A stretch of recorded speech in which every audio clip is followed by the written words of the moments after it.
සුබ දවසක් වේවා ඔයාලා හැමෝටම. ඉතින් ඔන්න අද වෙනද වගේම වීඩියෝ එකක් අරගෙන ආවා මම. උදේම බුදුන් නැඳලා ගෙදර වැඩ එහෙම කරලා ඉවර වෙලා මම ඉතින් පුංචි වැඩක් කරගන්න තමයි හදන්නේ පුංචි ගෙවත්ත වෙනුවෙන්. ඉතින් ඕගොල්ලෝ දන්නවනේ මම මල්වට්ටි හදන්න හරිම ආසයි කියලා ලස්සනට. ඉතින් අදත් ඒ විදිහටම කරා. අද සෙනසුරාදා දවසක්. ඉතින් සෙනසුරාදා දවසේ උදේවරුව ගෙවිච්ච විදිහ තමයි මේ තියෙන්නේ. ඉතින් පොල් රොඩු ටිකත් වේලෙන්න තියලා අවුවකුත් තිබුණ නිසා හැබැයි අවුව තිබ්බට දවල් වෙලා විඩෙන් විඩේ වැස්සා. ඊට පස්සේ අවුව පෑවුවා. ඔය විදිහට තමයි ගෙවුනේ. ඉතින් ඔන්න මං කිව්ව දේ තමයි මේ. ඉතින් මං ඊයේ ටවුන් ගිය වෙලාවේ වම්බටු පිපිඤ්ඤා රතු දඹල පතෝල කියන හතරම බීජ වර්ග ගෙනාවා. ඉතින් ඒ ටික අද පෙඟෙන්න දාලා හෙට පැල කරන්න තමයි මේ හදන්නේ. හෙට පැල කරන එක නම් මේ වීඩියෝ එකෙන් හම්බෙන්නේ නැහැ. ඒ නිසා මම සබ්ස්ක්‍රයිබ් කරලා තියාගන්න. ඉතින් ඔයගොල්ලෝ බලනවා ඇති මම වම්බටු බීජ පෙඟෙන්න දැම්මේ ඇයි කියලා. ඒක දැම්මේ මං කලින් නම් හිතුවේ පොඟන්න දාන්නේ නැතුව.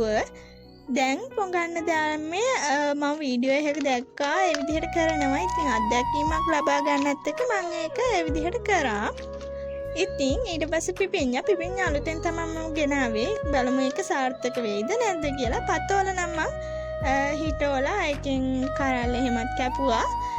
ඊට පස්සේ රතු දඹල ගැන කියනවනම් රතු දඹල 5-7කට වැඩිය ගෙනාවා. පැලුණේ නැහැ. ඒක ඇයි කියලා හේතුව දන්නේ නැහැ. දන්න කෙනෙක් ඉන්නවනම් කමෙන්ට් එකක් දාගෙන යන්න. ඉතින් ওই විදිහට තමයි පෙඟෙන්න දාලා ඉවර වෙලා පැය 24. ඒ කියන්නේ දවසක්ම තියලා ඊට පහවදා උදේ හරි හවස හරි අපි මේක වැලියට දාන්න ඕනේ. වැලියට දාලා තමයි කොණ්ඩි අද්දගන්නේ. එහෙම කොණ්ඩි අද්දගෙන හිටව ගන්න මම නම් හිතවන්නේ එතකොට පැලේ පැලවෙනවයි කියලා දන්න ඕනේ. එතකොට ලේසියිනේ. ඒ වෙනුවෙන් වැය කරන කාලය වුණත් අපරාධයක් නෙමෙයි. ඉතින් ওই විදිහට පැල කරගන්න තමයි මගේ බලාපොරොත්තුව තියෙන්නේ. ඉතින් පුංචි ගෙවත්තේ අලුත් වෙනසක් ඉස්සරහට වෙයි. ඉතින් ලොකු වෙනසක් නෙමෙයි චූටි වෙනසක්. ඉතින් ඕගොල්ලන්ට පුළුවන් මේ බීජ පැල වෙලා තිබුණාද? පැල වෙයිද? අන්නේ කුතුහලෙත් එක්ක ඉන්න.